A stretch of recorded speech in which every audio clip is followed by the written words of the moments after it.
법정 문이 열리고 김건희가 모습을 드러낸 그 순간 우리가 뭘 그리 잘못했다고 윤석열이 이성을 잃고 고함을 지른 것이 켜진 마이크를 통해 법정에 울렸습니다. 순식간에 아수라장이 되어버린 현장 바로 보시겠습니다. 오늘 14일 윤석열 전 대통령의 무상 여론조사 수수 혐의 재판에 배우자인 김건희 씨가 증인으로 소환됩니다.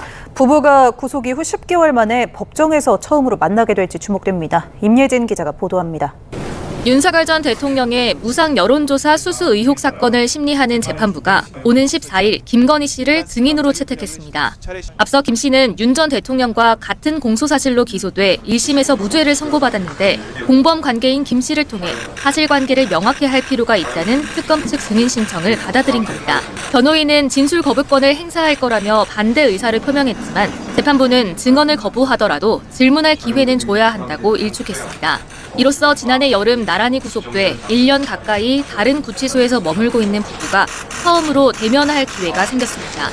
두 사람이 각자의 재판으로 같은 날 법원에 동시에 출석한 적은 있지만 교정당국이 동선을 분리하면서 마주치지는 못했습니다. 김 씨 측의 증인 소환에 응하겠다는 입장이라 부부의 법정 만남에 관심이 쏠립니다.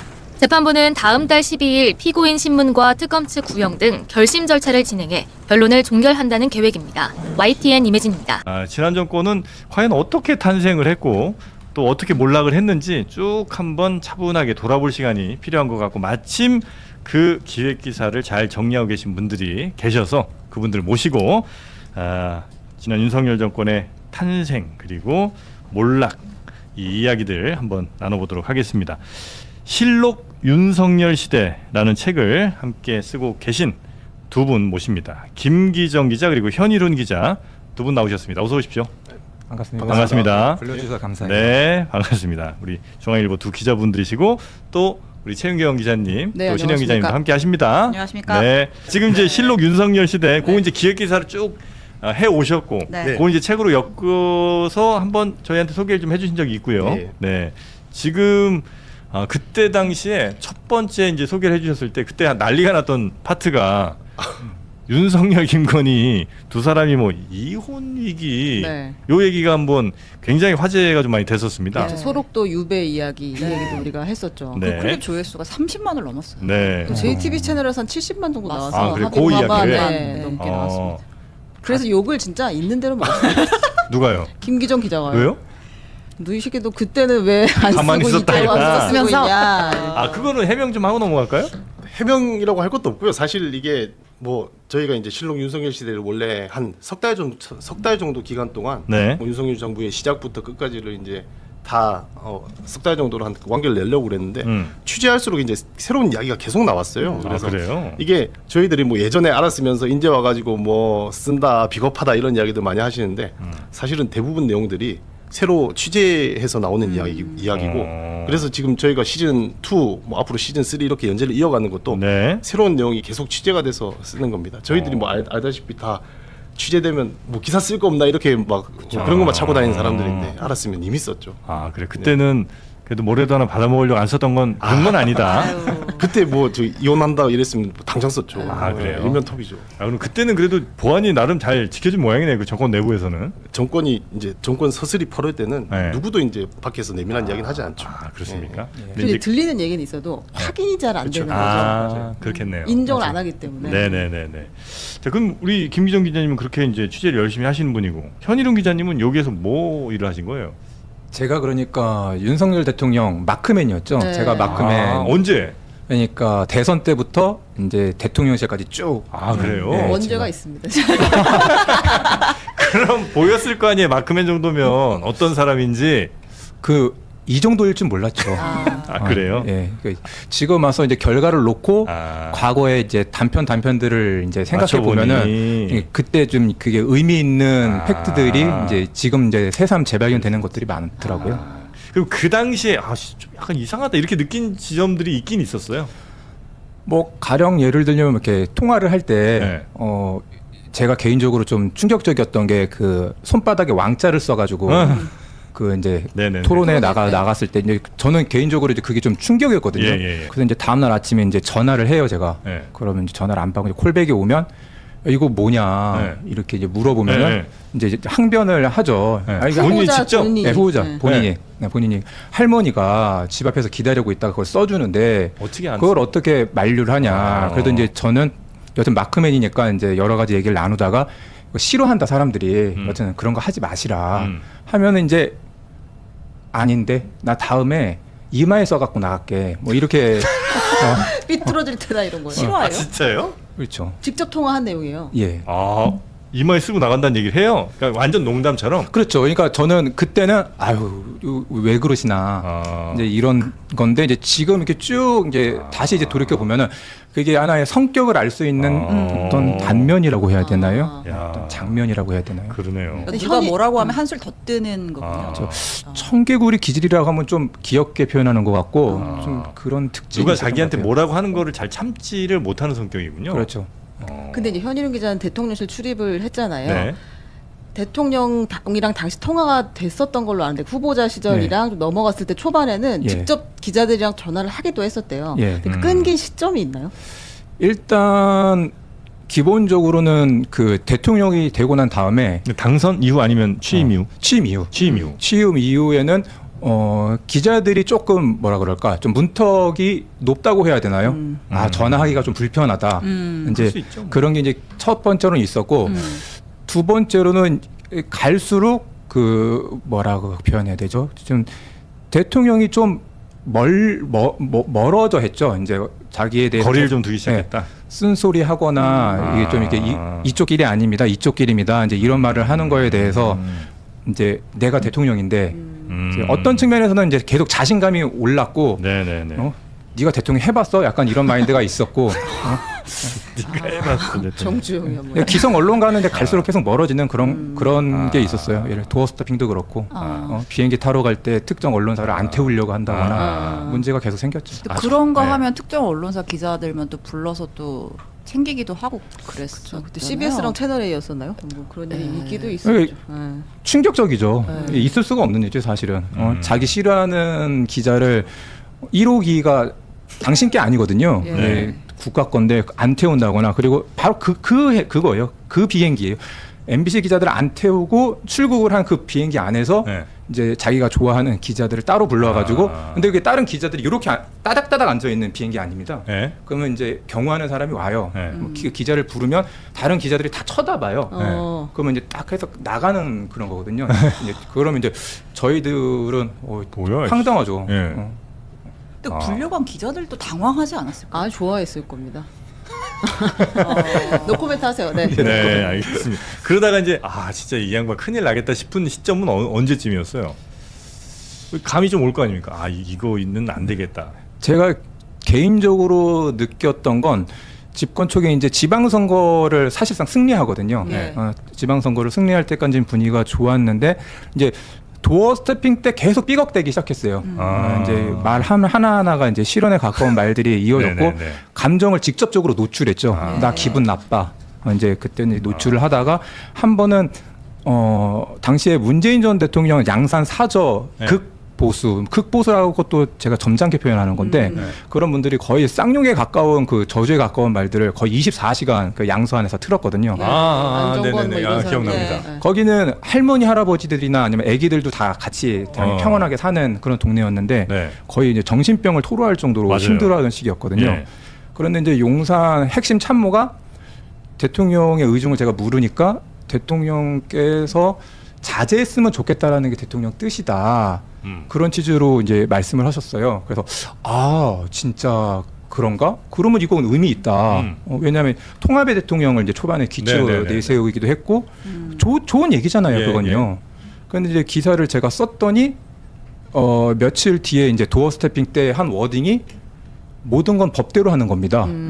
그거 사실상 그런 시위를 독려하는 거거든요. 법에 위반하지 않는 건데 뭐 누가 뭐가 뭐라고 문제예요? 하겠냐? 그게 왜 문제냐라는 식으로 얘기하길래 이게 뭔가 이상한데 이게 내가 아는 대통령 맞나?라는 생각을 갖게 됐죠. 네, 알겠습니다. 그럼 하여튼 지금부터는 이제 실록 윤석열 시대 그 책의 내용들 그리고 취재하셨던 내용들을 조금 더 집중적으로 여쭤볼 텐데 일단 12월 3일 12월 3일이 왜 12월 3일인지에 대한 정말 수많은 시나리오, 수많은 가설들이 좀 있었잖아요. 예, 근데 그거는 지금은 좀 밝혀졌습니까? 가능성 가장 높은 이야기가 뭐 좀 정리가 됐습니까? 뭐 취재를 좀 더 깊게 하시면서 나온 게 좀 있습니까? 제가 이야기를 할까요? 네. 이게 사실 다들 뭐 똑같이 궁금했을 것 같은데 왜 하필 또 화요일이었지 않습니까? 그렇죠. 조금 뭐 저희가 생각해도 잘 알지는 못하지만 좀 상식적으로 네. 지역구 의원들이 목요일이나 금요일 밤 정도 되면 이제 다 지역구에 내려가는데 그러면 그때쯤 계엄 선포를 하면 계엄 해제하러 갑자기 올라오지는 못할 거고 그럼 그럼 쉽게 어떻게 보면 성공을 했을 수도 있는데 왜 하필이면 화요일이었을까? 12월 3일이었을까? 네. 여기에 대한 좀 궁금증이 있었는데 실제로 취재를 하다 보니까 그때 뭐 나왔던 말들이 이제 체포 명단 14인 뭐 이렇게 해가지고 이제 윤석열 대통령이 체포 명단 14인을 이제 지목을 해서 그걸 이제 잡으려고 다녔다는 거 아닙니까? 그 네. 사람들은 거기에 좀 비밀이 있는 것 같아요. 그러니까 이제 그 명단들을 살펴보면 지금은 이제 대통령이 된 이재명 대표, 그다음에 우원식 국회의장, 뭐 한동훈 국민의힘 대표, 이하경 국회 부의장 뭐 이런 분들인데 뭐 박찬대 민주당 원내대표, 네. 정청래, 김민석 그렇죠. 다 있고 네. 조국. 이게 어떻게 보면 계엄 해제 투표를 하게 되면은 아주 결정적으로 역할을 할 사람들이지 않습니까? 예. 민주당 의원들을 이제 다 뭉치게 할 그렇죠. 사람들이고 네. 국민의힘에서는 계엄 해제 세력이 될 수 있는 그런 세력들을 이끌 수 있는 사람이 한동훈 대표고 그래서 이 사람들이 다 국회로 달려올 텐데 그럼 이 사람들을 한꺼번에 잡을 수 있는 시점이 12월 3일이 아니었을까? 왜냐하면 다음 날에 12월 4일 날에 국회에 본회의가 예정돼 있었거든요. 그 최재해 감사원장하고 이창수 네. 네. 중앙지검장 등 탄핵 저기 때문에. 검사 탄핵안 3명 탄핵안이 표결이 올라가 있었기 때문에 이 사람들이 다 저기 국회 주변에 모여 있었고 오히려 지방에 뿔뿔이 흩어져 있는 게 아니라 이 사람들이 국회 주변에 모여 있을 때 일망타진하려고 그랬지 않았을까? 이게 지금 특검 수사팀이 좀 내부적으로 내린 결론이라고 그렇게 취재가 돼서 이제 역발상이네. 예, 그냥 한 보도가 번에 어차피 모여 있을 때 잡아버리면 그렇죠, 예. 표결은 못 할 것이니까. 오히려 근데 왜 그 작전은 잘 못한 거예요? 그 잡으려는 노력을 하긴 했었었나? 그러니까 이제 뭐 제가 볼 때는 예. 너무 대한민국 국민들의 국민성이라든지 아니면 이제 계엄군 또는 경찰들의 높은 이 시민 의식을 전혀 생각하지 못했던 게 거기 아닌가라는 변수가 생각이 없었겠죠, 듭니다. 그것은. 예. 그래서 그냥 혼자 생각에는 12월 3일 날 요때 그냥 이 녀석들 싹 잡아갖고 내가 그냥 어디 데려다 놓으면 아무 짓도 못 하겠구나. 그쵸. 이런 생각을 하면 한 게 아닌가라고 특검이 이제 좀 추정을 하고 있다는 거죠. 그럼 그 외에 뭐 별별 얘기가 많았잖아요. 뭐 날 받아서 했다. 네, 날을 받았다. 뭐 명태균, 뭐 잡힌 날, 명태균 또 뭐 저주퍼분, 뭐 이런 등등등 얘기가 많았는데 그보다는 아마 그 국회를 이끌 수 있는 구심점이 될 만한 사람들을 한 번에 다 잡아 넣을 수 있는 그날을 아마 택한 것 같다. 왜냐하면 이게 뭐 사실 좀 무책임하게 무속 점지서를 좀 이야기하는 사람들이 많고 저도 네. 실제로 하필이면 뭐 주말에 하지 왜 이날 했을까 네. 무속이 찍어준 날 아닌가 이렇게 생각을 했었는데 네. 이게 좀 어떻게 다른 의미로 보면 이게 윤석열 전 대통령의 이 비상계엄 선포 행위에 대해서 좀 책임을 경감시켜주는 측면이 있어요. 왜냐하면 이게 내란죄라는 게 이게 국헌 문란에 목적이 있어야 되는 건데 네. 이게 단순히 무속한테 점지했다, 무속이 점지했다 이렇게 되면 개인적인 일탈이나 또는 뭐 비정상적인 판단에 의해서 무책임하게 그냥 버린 해프닝처럼 끝나버리면 이게 내란죄가 성립이 안 되는 거거든요. 근데 그럴 수 있네요. 사실 이런 치밀한 계획을 세웠다고 해야 사실 내란죄가 혐의가 입증이 될 수 있는 거고 실제로 그 전에 그 군인들이나 정보사령관에 했던 노상원 네. 뭐 그런 분들 뭐 이런 분들하고 벌였던 뭐 스탠바이 정황들이 있었기 때문에 네. 그런 이제 계획적인 이런 정황들이 입증이 되는 거죠. 그러면 그 시나리오로 만약에 끼워 맞추면 그 시나리오를 한번 쭉 적용을 해보면 다른 이야기들이 대략 좀 맞아요. 예를 들면 뭐 단전 단수한다 뭐 이런 등등 여러 이제 계획들이 있었잖아요. 그게 그 14명의 체포랑 딱 아기가 잘 들어맞는 그런 이야기예요. 저희가 시나리오를 대충 이제 뭐 취재한 것도 있고 예. 저희들도 이제 나름 이제 정확 취재가 안 된 부분은 나름 이제 추정의 영역으로 이제 이어붙이는 건데 저희들이 생각해본 시나리오가 제가 좀 정리를 해왔는데 일단은 이제 국회를 봉쇄한 뒤에 네. 비상계엄 선포를 하고 국회를 봉쇄한 뒤에 국회의장과 이제 이하경 부의장 이렇게 이제 포함한 민주당 의원들 네. 그리고 한동훈을 포함한 국민의힘 계엄 해제 동조 세력들 이런 분들을 다 체포를 해서 계엄 해제 가능성을 제거하는 게 이제 아마 첫 번째 목표였을 것이고 예. 그런 다음에 이제 뭐 언론사 단전 다수 등을 통해 가지고 언론 보도를 통제를 했을 것이고 세 번째로 그러면 세 번째로 이제 군중 동원력이 가능성 있는 분들 뭐 김민석, 정청래, 김어준, 김민웅 뭐 이런 분들 다 14인 명단에 들어있지 않았겠습니까? 그런 분들 다 이제 체포해서 체포하고 국민 저항을 좀 방지 또는 약화시키는 게 목적이 있었을 거고 그리고 나서 선관위 관계자들도 체포 대상에 있었잖아요. 예. 그분들을 이제 체포해서 뭐 어떻게 뭐 진술을 듣거나 해서 부정선거 자백을 받아낸 다음에 뭐 총선과 그로 인해서 이제 당선된 국회의원들을 그 선거 결과를 이제 무효화시키고 그런 다음에 이제 비상 입법 기구를 만들어서 입법부를 장악하고 계엄의 목적을 달성하는 게 이게 최종적인 시나리오가 최종적인 시나리오였지 않겠느냐. 쉽게 얘기하면 할 수 있는 건 다 한 겁니다. 뭐 어설프지 않았어요. 예. 굉장히 치밀했고 네. 본인이 행사할 수 있는 권한 범위 안에서 보안을 유지하는 선에서는 할 수 있는 거 최선을 다한 겁니다. 이게. 야, 근데 진짜 물론 이제 본인은 최선을 다했는데 언론사 장악을 단전단수를 통해 하고 근데 그 얘기는 수많은 유튜브 채널이나 이런 건 아예 생각을 못 한 건가? 아니면 이건 있어봐야 별 소용이 없다고 생각을 한 건가요? 아니 이렇게 지금 같은 이 통신 미디어가 발달한 세상에 5개의 언론사 장악한다고 이게 예전처럼 그렇게 다 장악이 되질 않을 거 아니에요. 참 어떻게 표현해야 될지는 모르겠는데 이 지금 전체적인 그 흐름이요. 예.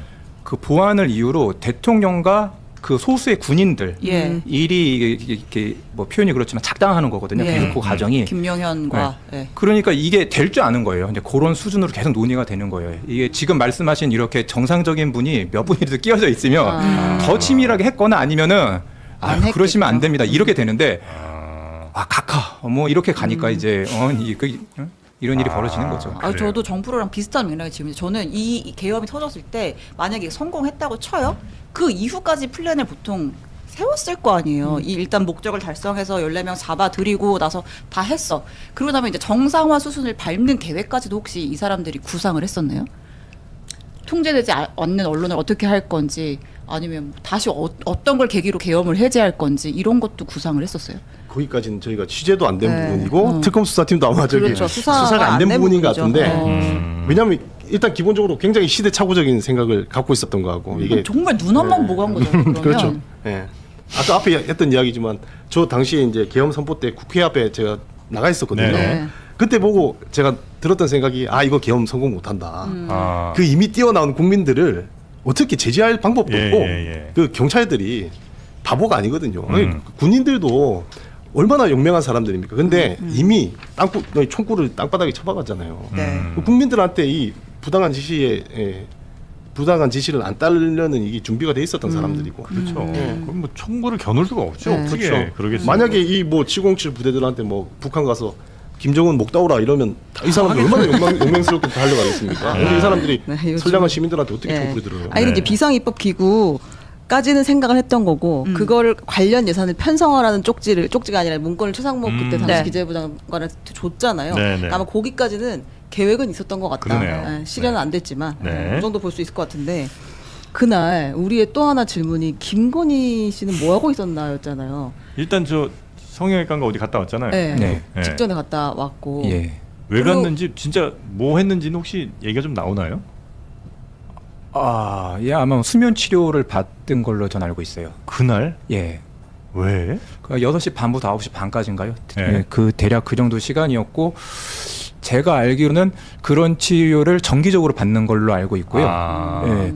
그리고 그렇게 받고 관저 돌아와서도 그 정도의 어떤 정신적인 상태가 유지됐습니다. 다시 얘기하자면 좀 이렇게 몽롱한? 네, 몽롱 좀 누워 있어야 되는 상태. 사업하기 잘 안 되는 상태. 네, 상태였고 그래서 조금 이따 더 뭐 부연하겠지만 이제 거기에서 이제 누군가가 이제 와가지고 같이 시청을 하는 이제 그런 이제 과정이 연출되죠. 같이 시청을 한다는 게 계엄 선포 선포하는 장면을 TV로 봤다고요, 김건희 씨가? 노트북으로 본 걸로 알고 있는데요. 여튼 예 그렇습니다. 그럼 김건희는 어쨌든 내란 특검의 결론도 김건희는 어쨌든 계엄을 미리 인지하지 못했다라고 본 거잖아요. 진짜 몰랐던 거예요? 저도 너무너무 궁금한데요. 이거는 뭐 답은 알 수 없는 거죠. 일단 본인은 이제 몰랐다고 주장을 하는 거고. 이게 왜 제가 답답하냐면 그 두 부부를 아주 오래전부터 또는 깊숙이 아는 사람들은 그렇게 얘기 안 하거든요. 몰랐을 수가 없다. 근데 이제 계속 뭐 수사 당국이나 아니면은 그때의 참모들은 몰랐다. 뭐 여러 가지 동선이나 진술들 보면 몰랐다고 하니까 네.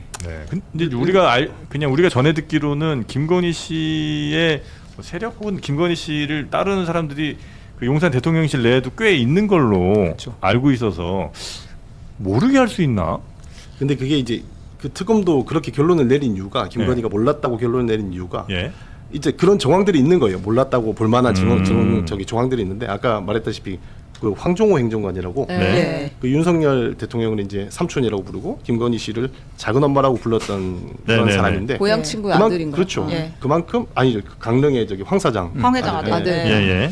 그 관절을 이제 마음대로 드나들 수 있었던 사람 중에 한 명이고 예. 얼마나 실세인지를 보려면 이제 계엄 선포 직전에 그 심야 대국민 담화가 이제 예고가 되니까 대통령이 심야 대국민 담화한다니까 얼마나 사람들이 궁금하겠습니까?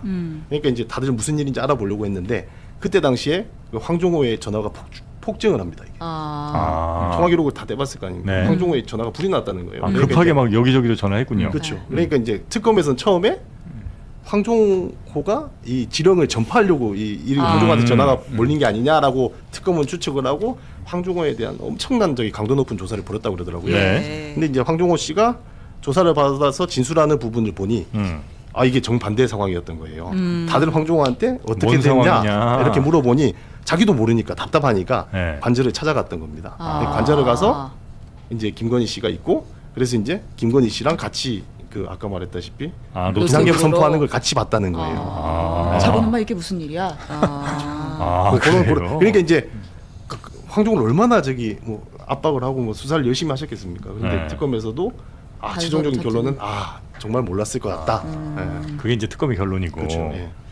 그러면 그 왜 김건희 씨가 막 엄청 화를 냈다고 너 때문에 다 망쳤다 뭐 이 얘기가 있었잖아요. 그게 이제 그러면 그 선포하고 나서 직후에 한 얘기예요? 언제쯤 한 얘기입니까? 그 이야기는 예. 그 이야기는 추후에 했던 이야기고 그날 새벽에 이제 윤석열 대통령이 계엄 해제까지 끝나고 귀가했을 때는 예. 너 때문에 다 망쳤다 이런 워딩은 아니고 대신에 어떻게 이럴 수가 있냐 김건희 씨가 윤석열한테 윤석열 대통령한테 그렇게 이야기를 했다는 거예요. 그 상황도 저기 황종호 행정관이 다 목격을 했다고 진술했어요. 어떻게 이럴 수가 있냐? 네. 나한테 말도 안 하고 이런 큰 일을 너 혼자 했어 이런 취지예요? 그렇죠. 뭐 그럴 수도 있고 네. 저는 좀 다르게 해석하는 게 아마 저는 김건희 씨가 이걸 알았더라면 저는 오히려 계엄을 하지 않았을 거라는 생각도 하거든요. 네. 그거는 안 된다는 거 정도의 생각은 김건희는 했을 것이다. 뭐 선배 모르지만. 너무 잘 아시겠지만 저기 취재를 하다 보면 정부 감각은 오히려 김건희 씨가 나았다는 그런 이야기가 아주 많습니다. 네. 그런 걸 좀 우리가 알 수 있는 사례 같은 거 혹시 하나 있습니까? 김건희가 그래도 훨씬 낫더라. 그 뭐 가령 예를 들면 예. 대선 후보 때 이른바 뭐 전두환 사냥 발언 뭐 그런 걸 한번 해요. 뭐죠? 쿠데타 빼놓고는 다 잘했다는 사람들이 있다. 뭐 그 발언을 하는데 이제 사과를 해야 된다는 요구가 막 비등했죠. 비등했는데 그때 이제 그 윤석열 당시 후보는 아니 그 뜻이 아니다. 사람 잘 써야 된다. 전두환이 좋은 사람은 아니었지만 사람을 잘 써가지고 경제는 일으킨 거 아니냐 그런 취지였다라고 하는데 아니 그게 아니고 그래도 부적절한 발언이었고 상처 입은 사람들이 있으니까 사과하시라 그래가지고 이제 그거를 계속 못하겠다고 해요. 이제 그때 이제 김건희 씨가 나와서 큰 소리를 치죠. 사과 지금 무슨 소리냐고 100번을 사과해도 이게 모자라는 건데 언제 어디서 대선 후보 때 이제 아크로비스타에서 아크로비스타에서 윤석열에게 예. 그래요. 지금 100번을 사과해도 모자라는 상황인데 뭐 하고 있냐고 빨리 가서 사과해라. 예. 말인즉슨 그렇게 대통령이 이제 후보 시절에 참모들과 회의를 할 때 김건희는 늘 동석을 했다는 거죠. 자리에 앉아서 가만히 듣고 있다가 확 껴들어가지고 그런 경우도 많죠. 그러면 이렇게 김건희 만약에 이제 배제가 됐다는 그러니까 특검 결과를 받아들여서 만약에 배제가 됐다면 윤석열은 이 비상계엄을 그래도 온전하게 하려면 김건희한테 얘기하면 안 되겠다는 판단을 한 거예요? 아니면 그 사람한테까지 피해가 만들 것 같다 이제 이런 판단이었던 거예요? 제가 조금 설명을 드리자면은 그 김건희는 그 특징이 뭐냐면요. 어떠한 의사결정을 하기 전에 전화를 상당히 많이 돌립니다. 그리고 그 전화를 돌리는 그 수준이요. 어떻게 표현해야 될까요? 그냥 장삼이사한테 다 돌립니다. 그 분야의 민심 정치. 그 최고의 전문가한테 꼭 그렇게 탁 묻는 게 아니고 뭐 관상가한테도 전화 걸고 생각나면 그냥 전화해요. 그래서 반인 친한 뭐 쭉 많이 돌려요 전화를. 예. 많이 돌려가지고 그리고 이제 그 전원을 이제 윤석열 뭐 후보나 대통령에게 그 교수님은 이렇게 말씀하시고 그분은 이렇게 말씀하시고 다 그걸 구구절절히 얘기하는 스타일이에요. 그래서 요지인즉슨 보안이 상당히 셀 여지가 큽니다. 김건희 씨가 이렇게 함께했다면 그 계엄 전 한 열흘 동안은 계속 전화가 불나게 돌아갔겠네요. 뭔가 큰일을 도모하기 좀 힘드네. 그럼 김건희 씨랑은. 근데 아까 후자로 말씀하셨던 부분 있잖아요. 예. 그것도 아예 배제는 안 해요. 저는. 그래요? 예. 진짜 사랑이 지극하긴 했던 거예요? 아예 배제는 못 하겠습니다. 그래요? 예. 어떻게 또 그럴 수가 있나? 근데 이 두 사람이 뭐 이혼 위기까지 갔다고. 그래서 뭐 윤석열 씨가 그때 뭐 무슨 호텔 서울에 있는 뭐 호텔에 나와서 뭐 거의 별거 비슷하게 하려고 했었다는 얘기도 있지 않았습니까? 예, 광화문에 있는 포시즌스 예. 호텔이라는 데 있었고 저희가 그게 언제 시기가 인수위 때예요. 4월달. 네. 2022년 4월달. 네. 왜 나온 거예요?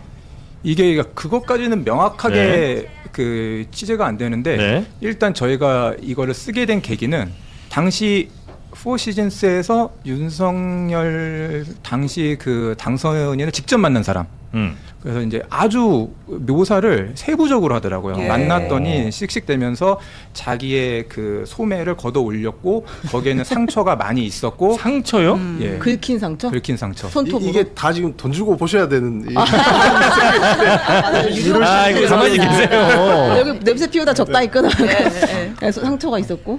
그래서 이제 그 워딩이 더 이상은 못 참겠다. 이혼해야 되겠다. 이혼해야 되겠다. 네, 그렇게 이제 말을 했고 당선인 시절에. 네. 그 전에도 쌓인 게 좀 많이 있었나 보네요, 그죠? 그러면서 설명했던 게 대선 때 너무 힘들었는데 내가 내 아내 때문에 이제 그런 식의 워딩도 있었고. 근데 여기서 주목해야 될 또 다른 포인트가 그걸 듣는 사람 있잖아요. 근데 통상 우리가 티티카카가 그러지 마시고 뭐 지금 좋은 때인데요. 이렇게 하기를 서로 바라잖아요. 근데 뭐 하실 수 있으면 하시어도 나쁘지 않죠라고 반응을 하니까. 주변 사람도 워낙 이제 리스크 덩어리라고 이제 생각들을 아마 주변 분들도 하셨던 모양이네요. 네. 근데 이제 김건희 때문에 힘들었다 대선 내내 그 말은 본인과 생각이 달라서예요? 아니면 권력을 좀 더 쥐려고 해서예요? 정확한 건 모르겠는데 제가 그래도 마크맨으로서 돌이켜 보면은 대선 때 예를 들면은 뭐 7시간 녹취록이라든지 그밖에 뭐 허위 경력 이슈라든지 이게 모든 이슈들을 다 잡아먹었거든요. 그게 이제 계속 긍정적인 뭐 정책 이슈를 내도 결국 거기에 파묻히고 뭐 우리가 단적으로 7시간 그 녹취록만 봐도 그게 그 커튼 뒤에서 내내 이제 그 통화를 했다는 거잖아요. 근데 이제 뭐 그래서 이제 그거 이제 표현이 그렇지만 뒤치다거리 하느라고 얼마나 이제 캠프에서 힘들었어요. 그런데도 이제 인수위 때 또 이제 뭐 이제 자기 어떤 과시나 자기 사람들 이제 앉히려고 심으려고 하니까 이제 힘들죠. 근데 부인 자체가 이제 리스크이고 계속해서 해결해 나가야 할 과제로 있어서 힘들었다는 거군요. 그 포시즌스 호텔은 제가 하나만 좀 설명을 하면 이게 원래 포시즌스 호텔에 머물렀던 거는 계속 머물르긴 했어요. 근데 이게 자문이나 숙박을 했던 건 아니고 일종의 안가였던 거죠.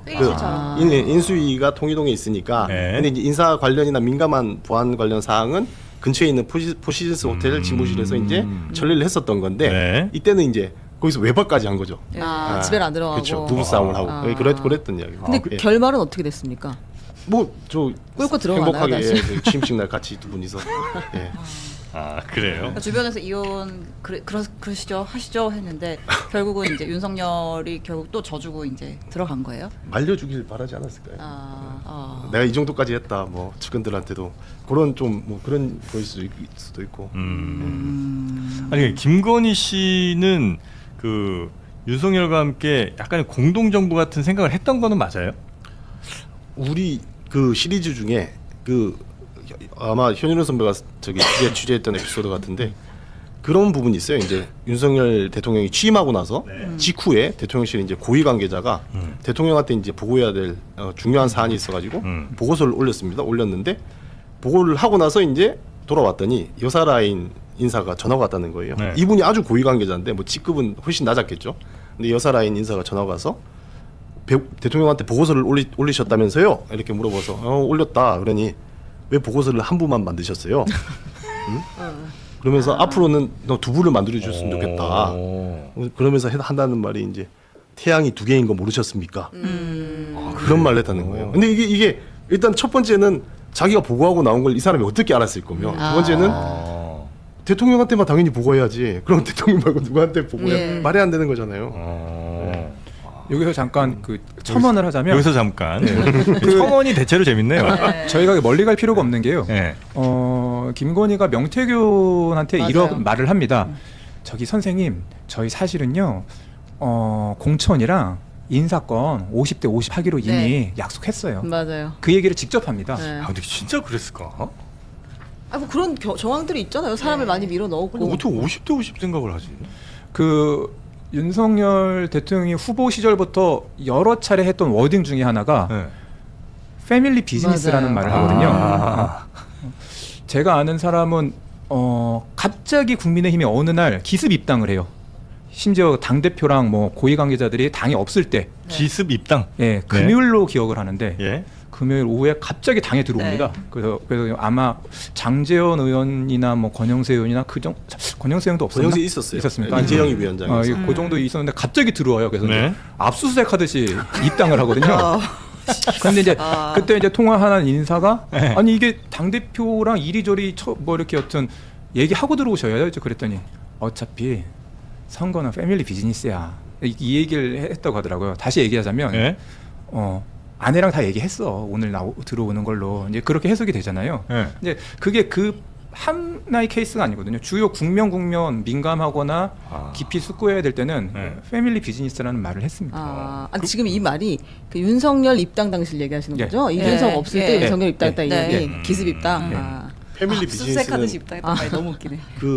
예전에 제가 저번에 출연했을 때 김건희한테 이제 김건희 리스크 해결을 위해서 이제 여러 방안을 조언했던 참모가 날라갔다고 했잖아요. 그 참모가 이제 김건희 처가 리스크를 해결하기 위해서 나한테 다 오픈을 해달라 그렇게 이야기를 하니 그 다른 사람인데 그 윤석열 대통령이 그 사람한테도 대선은 패밀리 비즈니스라는 말을 했다는 거예요.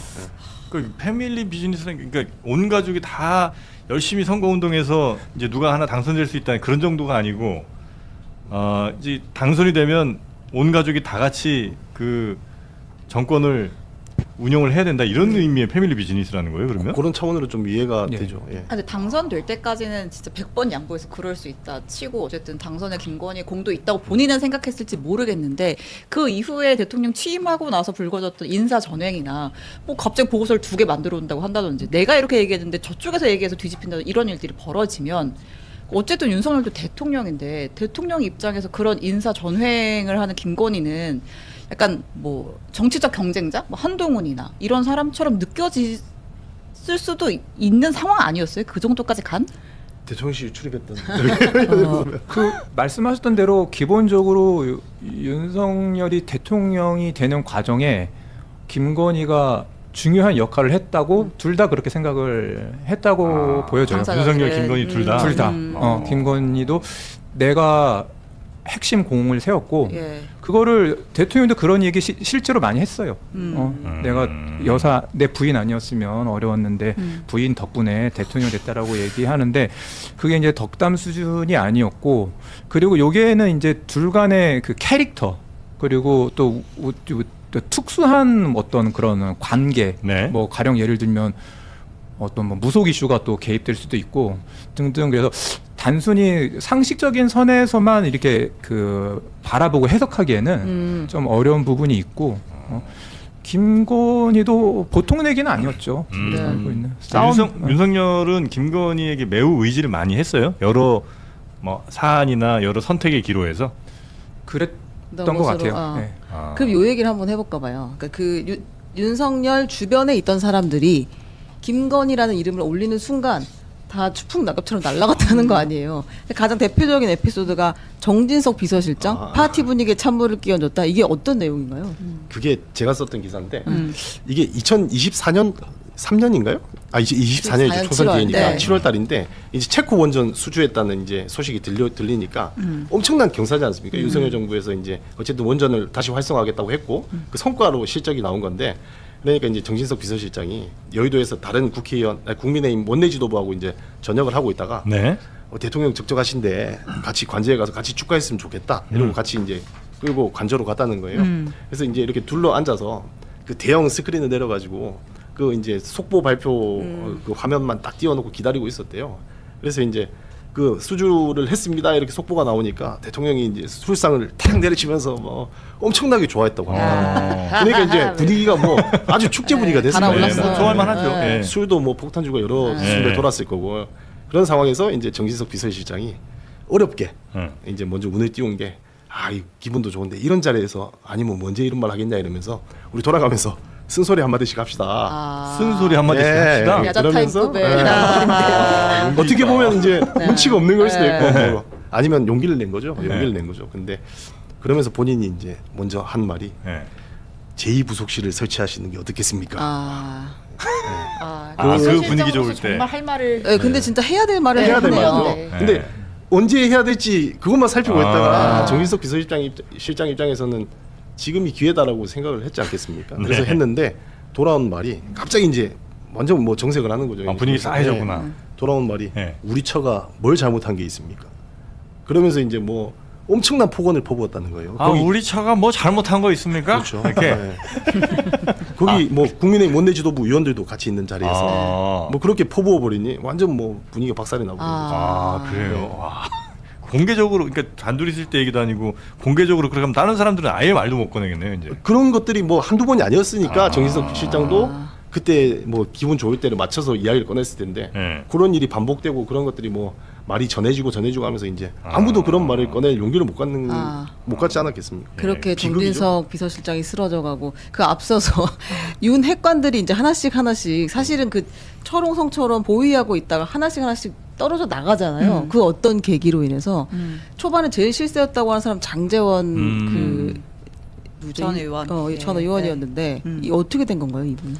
예, 장지원 의원 같은 게 이게 대선 후보 때부터 한번 좀 살펴볼 필요가 있는데 사실 윤핵관이라고 하면 초기 윤핵관이라고 하면 이제 뭐 권성동, 장제원, 윤한홍 이 세 분이 제일 대표적이지 않습니까?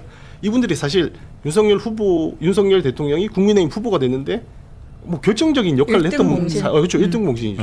왜냐하면 윤석열이라는 사람은 어쨌든 보수 진영의 전직 대통령 두 명을 감옥에 보냈던 사람이고 그 전에 정치를 안 해봤기 때문에 국민의힘 이 보수 진영의 조직이 없었지 않습니까? 근데 이 세 명이 어쨌든 붙어서 그 조직을 다 만들어줬고 그래서 이제 민심에서 앞섰던 홍준표를 누르고 그 조직력을 장악한 윤핵관들이 이제 윤석열을 대통령 후보로 만들었던 건데 1등 공신들. 그렇죠. 그 중에서도 장지원 의원이 초반에는 아주 제일 실세였습니다. 한두 달 뒤에 이제 대통령실에서 이제 대규모 숙청 사건이 일어나는데 장지원 라인 이른바 한 170명을 솎아낸 사건인데 선배가 당시 70명이나 있어요. 대통령실 한 400여 명 있지 않았었나요? 1000명 정도 되지 많아요? 않나요? 공식적으로 확인되지는 않지만 이 보안 상황이라서 기본적으로 그 대통령의 인식이요. 어공이라고 늘공이라고 이런 표현이 있거든요. 어공은 어쩌다가 공무원이 된 사람들, 정치권에서 간 사람들이고 이제 늘공은 원래 이제 공무원이었던 사람들인데 그 어공에 대한 불신도가 더 높습니다. 얘네들은 뭐 그러니까 정치권에 대한 불신도 높은데 그래서 뭐 기본적으로는 이렇게 그 어공에 대한 불신이 높은 상황에서 원래 사람이라는 게 뭐 어떻게 굴러가도 잘 굴러가고 뭔가 지지율도 높고 뭐 하는 게 다 잘 되면 다 넉넉해지거든요. 사람 마음이란 게. 근데 이게 계속 빠져 뭐가 지지율도 빠지고 뭐 운동선수는 경기 뭐 스코어 안 본다고 하는데 사실은 그거 엄청 신경 썼거든요. 전광판 엄청 봅니다. 전광판 엄청 신경 썼는데 이제 지지율이 계속 하면 이게 원인이 뭐야? 왜 이렇게 뭐 이렇게 안 되는 거야? 우리는 하는 것마다 이렇게 되니까 용산 내부가 잘 안 굴러갑니다. 이게 한번 알아봐봐 원인을.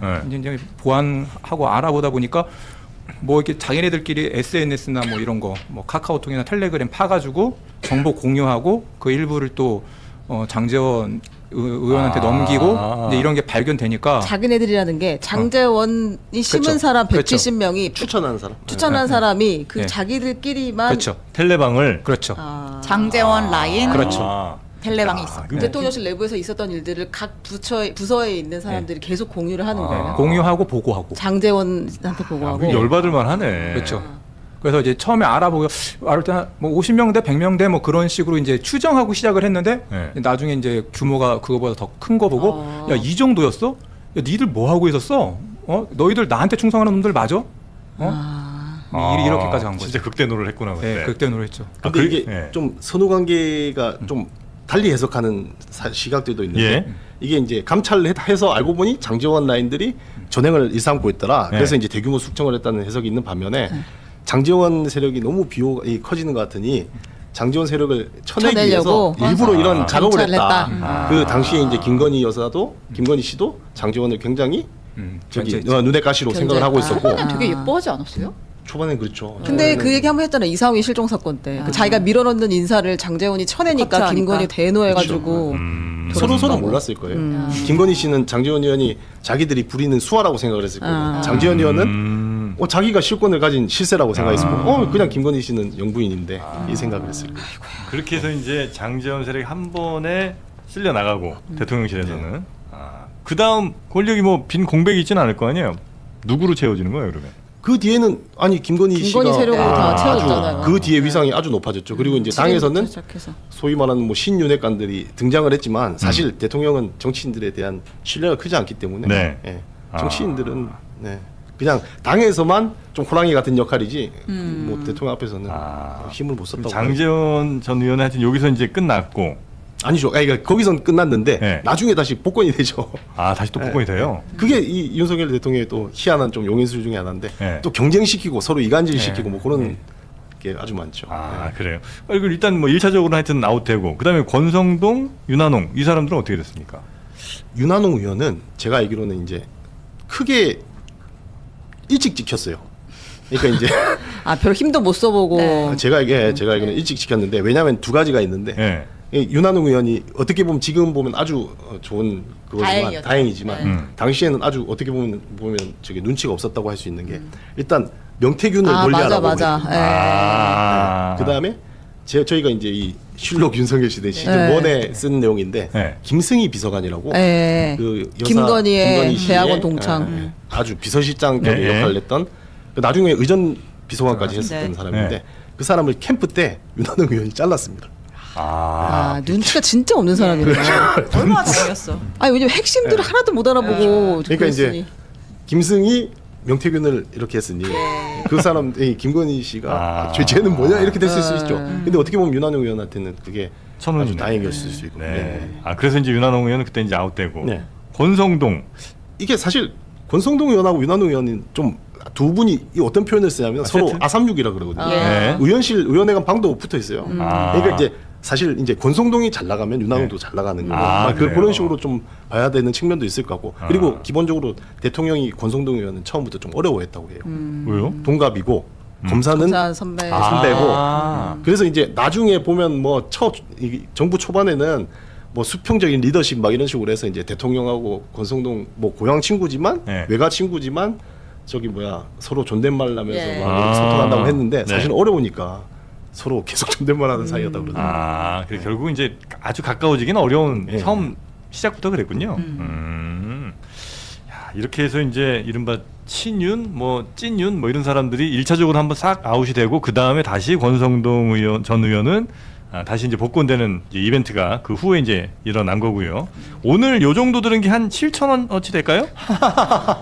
아니에요. 이게 왜냐면 더 되나요? 지금 여러 편을 우리가 쪼개서 소개를 한 거거든요. 물론 이제 한 번만 구독하시면 편하게 보실 수 있습니다. 요 내용들이 그 온라인 중앙일보에서도 이제 보실 수도 있고 아니면 중앙 플러스라고 4,900원 결제하시면은 다 볼 수 있습니다. 그리고 요 책을 읽으셔도 되는 거고요. 아니요. 지금 말했던 내용들은 시즌 2 책이 나오면 이거는 이제 시즌 2 책이고 그 전에 내용들은 이제 시즌 1 책에 있고 시즌 1을 보고 읽으시면 또 어때 그 책은 반응이 좀 좋다고 볼 수 있을까요? 저번에 장르만 여의도 나오고 나서 역주행을 해가지고 교보문고 정치사회 분야 종합 3위에 진짜요? 와, 너무 감사합니다. 느꼈습니다. 저희의 위상이 그 정도잖아요. 그래요? 축하드립니다. 이번에 이제 시즌 2는 언제 나와요? 그거는 연재가 끝나야 되는데 연재 끝나고 나오네. 근데 여러분 이제 중앙일보가 지면에도 그거 쓰고 온라인에도 조금 써요. 근데 읽다 보시면 구독을 안 할 수 없겠죠. 기가 막히게 쳐냅니다. 독자 입장에서는 약간 짜증은 납니다. 네, 짜증 나죠. 근데 바로 불길한 예감이 뇌리를 스쳤다. 이후 콘텐츠는 그러니까 만찬 분위기는 삽시간에 박살났다. 이렇게. 그렇죠. 팔이 분명히 긁혔는데 왜 긁힌지는 돈을 내야 나오니까. 그렇죠. 하여튼 오늘도 굉장히 아마 많은 분들이 보실 텐데, 하여튼 이렇게라도 지난 날을 한번 정리는 해야 될 필요가 분명히 좀 있는 것 같고요. 뭐 우리가 좀 웃으면서 했습니다만, 우리 또 정치 역사에 또 우리 현대사에 또 한 어두운 페이지가 이렇게 하나하나 정리가 좀 되고 있는 것 같습니다. 자, 오늘 혹시 뭐 못다 하신 말씀 있을까요, 두 분? 요 정도면 됐을까요? 그 윤석열이라는 사람 혹은 김건희까지 포함해가지고 이제 대선 때부터 그 이제 마지막 그 이제 추락하는 모습까지 이렇게 보면서 어쩌다 이렇게까지 됐나 이제 그런 생각도 좀 혼자 하게 돼요. 네. 시작이 그렇진 않았거든요. 그래서 이게 그 어느 순간부터 좀 약간 좀 왕이 됐던 것 같아요. 주변의 쓴소리, 특히 언론의 쓴소리, 참모들의 쓴소리를 듣기 거북스러워하고 스스로 이제 고립돼 가고 또 이제 좋아하는 말만 하는 또 그 이제 그 참모들이 주변을 둘러싸고 그러면서 이제 판단들이 그릇되고 결국 그렇게 나락으로 가는 건데, 이게 저희가 그냥 윤석열 정부를 한번 이렇게 그 라운딩업을 하는 건데 동시에 좀 이렇게 메시지도 전해주고 싶은 그런 욕심도 있었어요. 어느 권력이든 이 유사한 패턴으로 갈 수 있다. 그러니까 늘 스스로도 긴장하고 이게 5년 빌려받은 그 권력이잖아요. 열심히 일하라고. 그래서 그거를 잘 명심하고 했으면 좋겠다라는 그런 생각도 좀 해봤습니다. 네. 이건 근데 사실 역사에서도 우리가 참 많이 봤던 그림인 것 같은데. 그렇죠. 이 정부에서는 진짜 무슨 정책을 가지고 찬반이 갈려서 부딪히고 그랬던 건 없어요. 윤석열 정부에서? 맨 나오는 있잖아요. 갈등이 의대정원. 의대정원 하나 있는 것 같고. 그 예를 들면은 외교안보 이슈에 있어가지고는 그래도 좀 평가할 만한 영역이 한미일 혹은 한일 그 관계 정상화 뭐 이런 이슈들을 나중에 한번 짚어볼만 하고요. 또 윤석열 정부 참모들 사이에서는 이제 임기 첫 해 그 노동개혁 이슈 그 이슈 통해 가지고 그래도 뭐 평가가 갈리긴 하지만 추투 이런 그런 어떤 그 고질적인 뭐 그런 문제에 대해서 뭐 그런 부분도 나름 그 윤석열 정부 참모들은 평가를 하는 영역이기도 하고, 의대 이슈도 일단 뭐 결과와 과정은 부족한 부분이 많았지만 그 의도 자체는 또 그 영역에서는 평가할 부분이 있었다고 보여지기도 해요. 하여튼 뭐 이 취재 계속 아마 하실 텐데 하다가 좀 비는 부분은 어떻게 뭐 면회라도 가서 좀 채우셔야 될까요? 그건 좀 어렵나? 아니 면회 갈 일이 더 많아질 것 같아요. 많은 분들이 다 안에 계시기도 하고 당시 정책 결정자들이 안에 계시고 하니까. 제가 취재하면서 느끼는 점이요. 이런 말들을 저한테 막 해주시더라고요. 사실은 내가 그 텔레 그 저장한 거 많고 통화 저장한 거 많은데 지금 그냥 참고 있다고 말씀해 주신 분들이 제가 생각한 것보다 꽤 많았어요. 제보하시는 분들 가운데? 네. 그래서 그 분들의 얘기를 듣고 이 그 두 사람이 꽤 많은 흔적들을 남기고 들어간 상태구나. 그리고 이제 아직도 뭔가 해줄 그 역사의 증언자들이 주변에 많이 있구나. 그런 생각이 들더라고요. 네네. 야, 이거 망치는데 한 3년 반 걸렸는데 이거 제대로 정리하고 좀 밝히는 것도 한 3년 반은 걸릴 것 같은 느낌이 얼핏 좀 듭니다. 알겠습니다. 오늘은 실록 윤석열 시대 공동 저자이신 현일훈 기자 그리고 김기정 중앙일보 기자 두 분 모셔서 이야기 좀 나눠봤고요. 함께해 주신 여러분 대단히 고맙습니다. 수고 많으셨습니다. 감사합니다. 원천적으로 완전히 사기 중에 사기, 거짓말 중에 새빨간 거짓말을 시키고 시작했다. 그러면 이 사람의 실체를 이해하는 데 굉장히 중요할 것이다. 자신의 각오부터 아예 세탁을 해버렸는데 세탁했다고 문제 제기하면 가만히 있어야 하는데 세탁했다고 문제 제기하는 사람을 다 법적 조치를 한 거예요. 그러면 그걸 따져봐야 이제 한다는 것인데 그 이후에 본인의 이제 신분이 완전히 세탁되고 나서 하고 있는 일이 또 하나의 중요한 우리 김건희를 이해하는 데는 무속과 관련된 부분이죠. 자, 국정농단은 그것의 종합으로 최종적으로 이루어진 것은 당연히 이것은 이제 범법의 영역에서 조치를 해야 하지만 무속과 관련된 부분도 최재형 목사님이 계속 제기를 했지 않습니까? 네네. 그게 제대로 입증되거나 또는 확인된 게 하나도 없지 않습니까? 그 지금 대통령실을 5방부터 파보세요. 왜 취재하고 안 하세요? 마무리를 좀 하셔야지. 5방에 지금 5개 그 통 속에 보도는 했는데 파보라고 지금 차 들고 나랑 가요 내일 그 앞에. 그러니까요. 이제 이걸 해야지 행동을 안 해가지고. 그래서 김건희가 어떤 사람인지를 확인하는 첫 번째 출발은 줄리 논쟁, 나이트클럽 또는 유흥주점 볼케이노 논쟁, 결혼, 그리고 그 뒤에 동거, 뭐 이제 쭉 이렇게 이어집니다. 그리고 무속 논란을 빼놓을 수가 없지 않습니까? 예.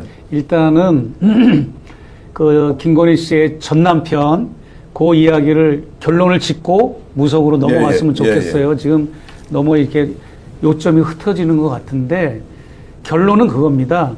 김건희 씨의 전 남편은 굉장히 지극히 정상적인 분이고 음악도 조예가 깊고 음악도 좋아하는 사람이고 근데 그분은 지금도 사기 결혼을 당했다고 주장하고 있는 상황인 거죠. 네. 김건희 씨에 대해서. 그리고 그때 당시도 그런 분노와 너무나 힘들어서 주변에 상담을 많이 하러 다녔고 주변에 있는 많은 사람들한테 상담을 했고 그런 과정에서 결국은 결혼한 이후에도 많은 사람들이 2달 만에 파혼했다, 6개월 만에 파혼했다 여러 말들이 많이 나오는데 취재한 거에 의하면 1년까지는 결혼 생활이 유지됐더라고요. 예. 1년까지는 됐는데 굉장히 그 결혼 생활을 하면서도 그 김건희 씨가 그 참 이 표현을 하기에는 적절하지가 않은데 그런 출입을 했다. 결혼한 가정을 꾸민 상황에서도 어딘가에 출입을 하면서 그런 행위를 벌이지 못한 거가 또 취재 과정에서 밝혀졌고요.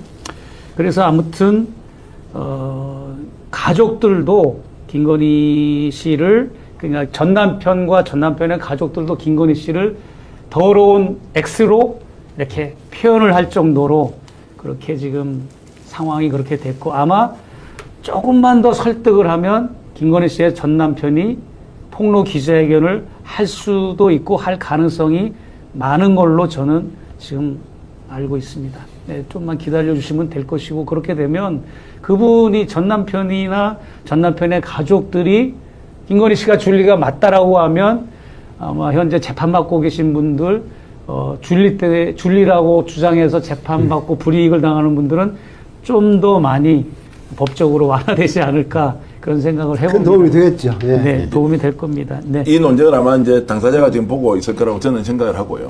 고민을 하고 있을 겁니다. 사기 결혼을 당해가지고요.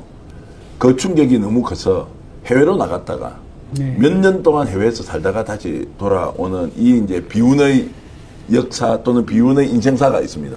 그리고 아까 말씀하셨죠. 예단을 가지고 광주에 갔다는 원래 이 의사의 촌남의 부친도 광주에서 굉장히 유명한 약국을 하신 분이에요. 네. 약국을 하셨던 분인데 너무나 충격이 컸어. 사기 결혼이죠. 그래서 아까 말씀하셨던 거 진료 과정에서 만난 게 아니라고요. 진료 과정에서 만난 것이 아니라 다른 것이라는 이제 진술이 있는데 어쨌든 사기 결혼을 당하면서 완전 한 집안이 풍비박산이 돼버린 거예요. 자, 그런 사실이 그러면은 국민의 알 권리 차원에서 김건희의 실체가 뭔지를 우리가 알리기 위해서 활용될 수 있는 것이냐 아니냐는 것은 논란이 좀 있겠지만 그 사람은 자기 인생이 완전히 무너져 버리는 이제 이런 상황으로 볼 수 있다는 겁니다. 그러니까 이제 뭐 결혼을 이제 제 일의 결혼을 뭐 어떻게 했느냐, 어떤 게 계기가 됐느냐라고 했을 때 그건 이제 첫 번째 내연남이라고 하는 김재화 선생이 그렇게 증언했거든요. 진술을 이렇게 산부인과 의사와 환자의 관계에서 또 이제 의사니까 또 아픈 환부나 치부를 보고 이런 상황에서 서로 눈이 맞아서 결혼했다 이렇게 기존 주장들이 그런 건데 그거하고는 좀 차이가. 그 내가 듣고 전한 얘기야. 예, 그거는 이제 제가 가족들한테 들어보니까 그것은 아니었다. 홍대동 나 살림을 차리고 이제 결혼해서 산부인과 의사니까 김명신이가 남편한테 과 바꿔라. 남은 여자들 그거 들여다보면 나 기분 나쁘다. 그래서 바꿨다는 거야. 예. 이제 그런 부분도 이제 이제 나올 수 있는 부분인데 중요한 거는 우리가 이제 그런 어떤 사적인 프라이빗한 거나 개인 정보 이렇게 신상을 알리는 것보다 그 흐름을 줄리 의혹이 진짜냐 가짜냐라고 하는 그 결정적인 부분을 따라서 또 김건희 씨가 1회 결혼식을 하면서 그 사람이 어떻게 했길래 1년 만에 파혼이 되는가가 굉장히 중요한 사안이에요, 사실은. 그래서 그런 부분에 집중하면 좋겠어요. 근데 거기 쪽이 처음 저도 듣는 이야기인데 굉장히 충격적인 게 그분이 김건희와 이제 당시 명신 씨와 결혼 후에 가정이 아주 뭐 파탄날 정도로 큰 충격을 받았다는 부분들, 이런 부분들은 매우 안타깝고 개인 프라이버시가 될 수 있지만 지금 현 상황에서 김건희가 대한민국을 이렇게 지금 그 혼란스럽게 망쳐놓은 중에서도 반성 없이 아직도 자신은 잘못이 없다고 주장하기 때문에 그분 잘 설득해서 선은 이렇고 후는 이렇고 꼭 이 얘기해야 이게 역사의 기록도 되고 김건희가 좀이라도 반성하고 뒤를 받을 거 아니냐 이런 생각 들어서 우리 정계환 대표님이 그분 잘 설득해서 기자회견이라도 할 수 있게, 또 최재형 목사님이 잘 설득해서 그게 어떤 역사적 의미를 지닌 건지 개인 사적인 문제를 넘어선 국가적인 사안이 되어버렸고 또 많은 피해를 보고 있는 사람들이 있기 때문에 두 분이 좀 빠른 시일 내에 그분이 대의를 위해서 좀 프라이버시는 좀 물론입니다. 그 노력을 안 하는 건 아니고 피해를 받더라도 그렇게 좀 해주세요. 그렇게 지금 그 정도만 오늘은 스픽스에서는 그 정도만 이제 그 정도 수위에서만 아시면 될 것 같고, 이번 주에 김건희 재판이 있는데 여기에서 윤석열의 재판이 있는데 이 불법 여론조사 수수 혐의 재판입니다. 여기에 김건희가 증인으로 출석을 한다고 합니다. 네네. 그렇게 되면 사실 지난해 한 7, 9월에 각각 이제 구속이 된 이후에 처음 만나는 건데 여기서 뭐 의미심장한 뭐 일들이 일어나지 않을까 좀 기대가 되는데 어떻게 보세요? 저는 이 김용현 변호인, 윤석열 씨 변호인, 그다음에 김건희 씨 변호인, 뭐 냉정하게 말씀드리자면 이 변호인들이 여러 변호인들이 있지 않습니까? 예. 그 중에 김건희 씨 변호인들이 법률적인 측면에서는 제일 잘 대응하고 있다고 보여지거든요. 그렇습니까? 예. 뭐 사실 이게 좋은 건 아니겠고 물론 그 대응을 1심 재판부에서 받아줬다는 게 저는 문제가 있다고 생각합니다만 기본적으로 그 주장이 타당한 것이든 타당한 것이 아니든 김건희 씨 변호인들이 주장은 뭐 어느 정도까지 그러니까 가장 좀 정상적인 변호를 맞습니다. 그런 표현이 맞을 겁니다. 상식적이고 비정상인데. 예, 그렇습니다. 여기는 변호사답게 그냥 하고 있다 정도. 그렇다고 볼 수 있습니다. 그렇기 때문에 이런 상황에서 예측해 볼 수 있는 것은 기존의 김건희 씨 변호인들이 그 변론 모습이라든가 이런 거에 미루어 짐작컨대 거의 100% 제가 보기에는 증언 거부할 것이 확실시됩니다. 그러니까 나오기는 나오는데 증언을 거부합니다. 예, 그렇습니다. 예. 친족 관계에 있기 때문에, 그리고 뭐 친족 관계로 거부를 할지 본인 형사 재판 때문에 거부를 할지는 모르겠지만 저는 친족 관계를 이유로 선서 거부하고 증언 거부할 가능성이 높지 않나 싶습니다. 왜냐하면 본인 재판 받는 거는 본인도 형사 피고인이라는 걸 강조해야 되지 않습니까? 그런데 이제 친족 관계를 얘기하면 뭐 친족이기 때문에 내가 어떻게 이 사람에게 불리한 증언을 하겠느냐 뭐 이런 이미지를 줄 수 있으니까 최소한 그러니까 뭐 정상적으로 어쨌든 말씀하신 것처럼 그나마 정상적으로 판단을 한다라는 뭐 그런 기존의 뭐 데이터라고 할까 그런 선례를 놓고 보면 그렇게 대응할 가능성이 매우 높아 보입니다. 예. 김건희도 똑같은 혐의를 받고 있어요. 이 불법 여론조사를 이렇게 무상으로 제공받은 혐의를 받고 있는데 1심에서 요거 재산상의 이익이 없다는 이유로 무죄를 받았거든요. 네, 그렇습니다. 윤석열도 어떻게 뭐 같은 결과가 나올까요? 그거는 꼭 그렇지는 않을 것 같습니다. 왜냐하면은 그 백과 관련해서도 이진관 부장과 우인성 부장 그 두 재판부의 판단이 달랐지 않습니까? 그와 마찬가지로 이 선거법 위반 부분에 대해서도 그 명태균 씨 여론조사 의혹과 관련해서도 일단 하급심에서는 판단이 달라질 수가 있고 그렇기 때문에 계속 지금도 재판을 하고 있는 걸 겁니다. 한번 그 부분에 대해서는 지켜볼 필요가 있고 아마 특검에서도 지난번에 우인성 부장 그 재판부에서 무죄 선고가 됐던 그런 선례가 있으니까 그런 선례를 깨기 위해서라도 뭐 추가로 입증 노력을 기울이지 않을까 싶습니다. 예. 오늘 14일이죠. 이틀 후에 윤석열과 김건희가 법정에서 만납니다. 진술 거부권을 김건희가 이제 행사할 가능성이 높기 때문에 아마 이 재판 과정에서 뭐 서로 어떤 뭐 표정을 주고받는지 뭐 정도가 이제 이야기거리가 나오지 않을까 싶고요. 그리고 아까 방금 말씀드린 김건희 불법 여론조사 무상수수 혐의는 항소심이 28일 예정입니다. 요것도 관심을 갖고 지켜봐야 될 것 같고요. 예, 정구승 변호사 스튜디오에 나와 있습니다. 안녕하세요. 네, 반갑습니다. 안녕하십니까. 어제부터죠. 윤석열의 여론조사 무상수수 관련해서 재판이 시작이 됐고 명태균 씨가 증인으로 나왔습니다. 피고인으로 나왔군요. 예. 윤석열과 명태균이 피고인으로 앞뒤로 앉아서 서로 안부를 물었다. 이런 얘기가 있던데. 예, 어제 재판 어떻게 보셨어요? 이제 공범인 공동 피고인인 상황이고 예. 서로 같이 공범으로 했다라고 해서 처벌받는 상황이고요. 앞으로 상호간에 증인이 될 때만 변론이 분리되는데 물리적으로 분리된다기보다는 판사님께서 이제 변론 분리하겠습니다라는 형식적으로 분리만 될 거고 앞으로 함께 계속 재판을 받을 예정입니다. 그러니까 내란 재판에서 김용현과 같은 재판에 섰던 그런 모습으로. 네, 예, 그렇군요. 일단 김건희 1심에서 이 무상 여론조사 수수 관련해서는 무죄가 선고가 됐기 때문에 혹시 그 1심이 이 재판에도 영향을 미치지 않을까 하는 얘기가 있어요. 뭐 그럴 수도 있지만 지난번 판결이 사실상 브로커와 돈 대신 용역을 뇌물로 주는 업계에 거의 새로운 지평을 열었던 판결이고 새로운 시장을 여는 판결이었기 때문에 분명히 바로 잡힐 겁니다. 현실적으로 불법행위, 뇌물을 주면서 계약서를 쓰는 사람이 어디 있습니까? 심지어 지난번에는 계약서를 썼다는 이유로 창원에서는 또 무죄가 나왔어요.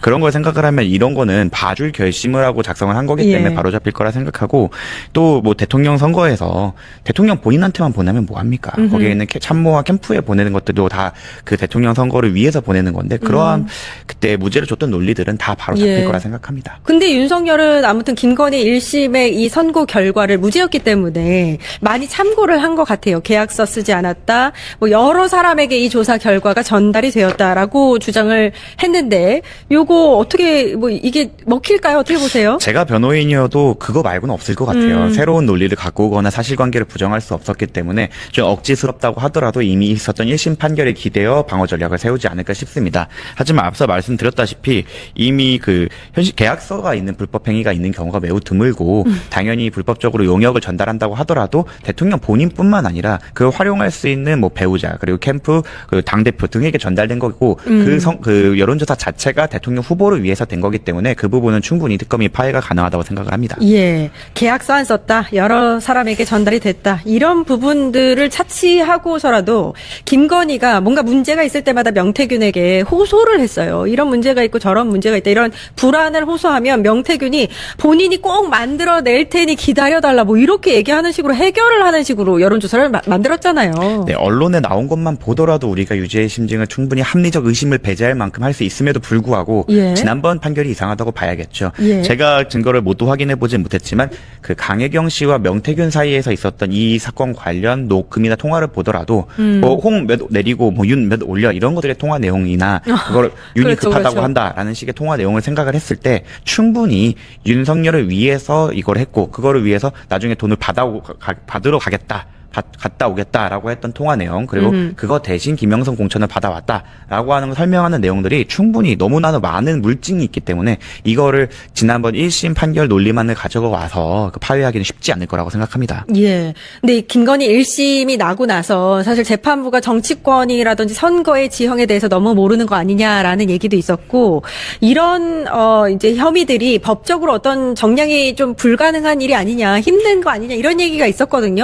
이런 한계가 이번 재판부에서도 보여질까요? 어떻게 보세요? 네, 그것은 너무 재판부를 비호하기 위한 어떻게 보면 재판부를 보호하기 위한 그 관점인 것 같고요. 판사들이 선거관리위원을 맡는 경우가 굉장히 많습니다. 그렇기 때문에 선거판이 어떻게 굴러가는지 모를 리가 없고 특검 역시 이러한 여론조사가 얼마나 큰 영향력을 미치는지 그걸 미치지 않더라고 하더라도 그걸 무상으로 받으면 그게 뇌물입니다. 그렇기 때문에 여기에 대해서는 특검이 지난번 판결이 있었기 때문에 그거를 감안을 해서 조금 더 이미 제출된 증거 중에서 요약 정리를 잘해서 현출을 잘할 거라 생각을 하고 재판부가 그렇게 정량적으로 평가하기 어려운 사건이 아닙니다. 어떠한 정치인에게 돈을 주는 대신 돈만큼 상응하는 용역을 제공하는 것이 뇌물인가는 너무 간명한 일이거든요. 그렇네요. 네. 근데 그게 여론조사로 간 것뿐입니다. 그의 형식이 여론조사인 것이지 그거 여론조사를 할 수 있게 돈을 보내는 것과 같은 행위잖아요. 이렇게 생각을 하면 그렇게까지 우리가 논리를 만들어서 지난번 1심 판사님을 방어해줄 이유는 없다고 생각을 합니다. 예, 이 윤석열 재판에 다음 달에 김건희 씨를 증인으로 부린다는 얘기가 있어요. 나올까요? 어떻게 보세요? 나오지 않겠다고 때를 써더라도 그런 구인 명령장이거나 아니면 여러 가지 판사님의 재량을 통해서 끌고 올 수 있기 때문에 신변을 확보하기 어려운 상황이 아니지 않겠습니까? 그러니까 결과적으로 나올 수밖에 없을 거다. 그래서 끌려 나오느냐 두 발로 나오느냐의 차이만 있을 거라서 나오긴 나올 겁니다. 일단 변호인 측이 거부를 했는데 재판부가 그걸 받아들이지 않았다라는 얘기가 들리더라고요. 네. 그리고 이번에 증인 한 번만 나오는 게 아니라 뭐 여러 차례 부를 수도 있다라는 얘기도 나오고요. 그러니까 진술 거부권을 행사할 가능성이 매우 높은데 진술 거부권을 행사한다고 해서 거기에 대해서 모든 증거 능력이 다 사라지는 건 아닙니다. 본인이 잘못했죠? 했을 때 묵묵부답하다. 이거 역시도 일견의 증거 능력이 있는 부분이거든요. 아하, 예, 그래서 예. 그러한 모습을 보이는 것, 거기에서 어떠한 표정을 지으며 당황을 하며 아니면은 화를 내며 진술 거부를 하는 것 자체가 모두가 증거이기 때문에 그런 모습이 조금 더 밝혀질 거라고 보입니다. 예. 2심 재판부가 김건희 2심 재판부인 거죠. 이게 이진관 판사를 맡았다. 뭐 이런 얘기가 있어서 좀 믿음직스럽다라는 생각이 들고 다행인 것 같습니다. 다만 말씀드리면 상봉은 할 겁니다. 근데 이제 그 지금 윤석열, 명태균처럼 앞뒤로 앉아서 뭘 할 수 있는 상황은 아니고 증인은 증인석에 앉게 돼 있습니다. 예. 피고인석과 좀 멀리 거리가 있는 차원이라서 뭐 눈인사 정도는 가능하겠지만 뭐 안부를 나누거나 이럴 수 있는 상황은 절대 아닐 것 같습니다. 아니 이날 생중계가 됐으면 좋겠는데 왜냐하면 앞서서 김건희 씨가 약간 이제 변호사를 통해서 흘린 이야기 중에 내가 우리 남편을 다시 만날 수 있을까 뭐 이런 워딩이 있었거든요. 진심일까요? 어떤 표정을 지을지. 저는 진심이 아닐 거라 생각하고 실제로 같이 있었을 때도 그렇게 귀하게 대한 것 같지는 않은데 지금 와서 만난다고 해서 그렇게 뜻할까에 대해서는 의문이 있고 아마 곧 재판에서 만나게 될 텐데 거기에서 어떤 증언을 하는지 어떤 애티튜드를 보는지는 물론 중계가 될지가 아직 미지수라 확인이 안 되지만 참 궁금한 부분이고 아마 보도가 좀 쏟아져 나오지 않을까 싶습니다. 아, 그렇죠. 그러니까요. 저도 좀 기대가 됩니다. 4월 14일인가 그랬거든요. 예. 그거 좀 한번 보도록 하고요. 김건희 메건매직 재판도 다시 열렸습니다. 요게 지금 이제 메건매직한 그 명품을 수수한 금액이 2억이 넘거든요. 정말 많아요. 뭐 시계도 있고 금거북이 있고 백이 있고 목걸이 있고 막 이런데 1심 재판 때는 이 부분에 대해서 형량이 매우 적었기 때문에 이 재판에서 좀 제대로 나왔으면 하는 바람인데 어떻게 보세요? 네, 법리적으로는 특검에게 어려움이 없진 않습니다. 왜냐하면 김건희 씨가 과거에 역할을 했을 때 공무원이 아니에요. 공무원이 아닌 자가 뇌물을 받았고 거기에 대해 대가를 어떤 걸 했느냐를 입증하는 건 정말 쉽지 않습니다. 아, 그래요? 그러니까 결국 김건희 씨가 윤석열 씨 혹은 본인이 영향력을 미칠 수 있는 공무원들에게 연락을 해서 인사적 혜택을 줬다는 걸 입증을 해야 되는데 우리가 그 징검다리를 몇 개를 건너야 되잖아요. 예. 그렇기 때문에 참 어려운 부분이 있는데 특검이 그래도 지난번에 유죄를 받기도 했고 김건희의 영향력에 대해서는 이미 많은 증거, 객관적 물증을 통해서 확보가 가능했기 때문에 어려움을 딛고 이후에 대해서는 입증이 가능할 거라 생각합니다. 변호인단은 당연히 자신들이 공무원이 아니었기 때문에 옳지 않은 처신이었지만 그게 처벌 대상은 아니다라는 반응을 내놓을 것 같은데 어쩔 수 없습니다. 그거 말고는 답이 없기 때문이다. 그 이유를 말씀드리면 수소한 것도 이미 입증이 됐죠. 그리고 부적절한 만남을 한 것까지도 입증이 됐습니다. 그럼 그쪽에서 잘라낼 수 있는 건 내가 이 사람에게 특혜를 줄 수 있는 능력과 권한이 있었느냐 부분을 잘라내야 하기 때문에 앞에 부분 즉 이 사람에게 돈을 받았고 그게 부적절했다는 것까지 인정하지만 저는 아무것도 아닌 사람입니다. 마치 김건희의 출석할 때의 멘트처럼 본인을 그렇게 포장하는 식으로 방어 전략을 세울 거라고 보입니다. 서희건설 회장 같은 경우에는 자술서를 통해서 자수서라 그러죠. 자수서를 통해서 관련한 혐의를 이제 전부 다 밝혔는데 이 부분도 이 재판에 좀 영향을 미치겠죠. 물론이죠. 그러니까 김건희 씨가 어떻게 적어도 외부에는 어떻게 행위를 하고 다녔고 어떠한 실권이 있는 것처럼 보였는지까지가 확인이 되면 되는 거기 때문에 충분히 그런 것들이 증거로서 활용이 될 것이고 아마 그 공범이, 그러니까 뇌물을 준 사람들도 나는 김건희 씨가 그냥 좋아서 줬다라는 식으로 자신을 방어하려고 나설 거예요. 그래서 특검이 그 사이에 있었던 문자 메시지나 카톡 아니면 여러 가지 정황 등을 통해서 간접 입증할 수밖에 없는 어려움이 있습니다. 하지만 워낙 그런 객관적 물증들이 많기 때문에 충분히 이겨낼 수 있을 거라 생각합니다. 그런가 하면 이제 3대 특검에서 제대로 밝히지 못한 과제들을 수사하는 2차 종합특검이 지금 수사를 이어가고 있는데요. 어제 들려온 소식은 원희룡 전 국토부 장관, 이창수 전 지검장, 조상원 차장검사까지 출국 금지를 했다. 요게 그러니까 양평고속도로 관련한 것과 그다음에 김건희 관련 뭐 디올백 수수 혐의를 제대로 수사하지 않은 부분에 대해서 수사를 하는 거죠. 네.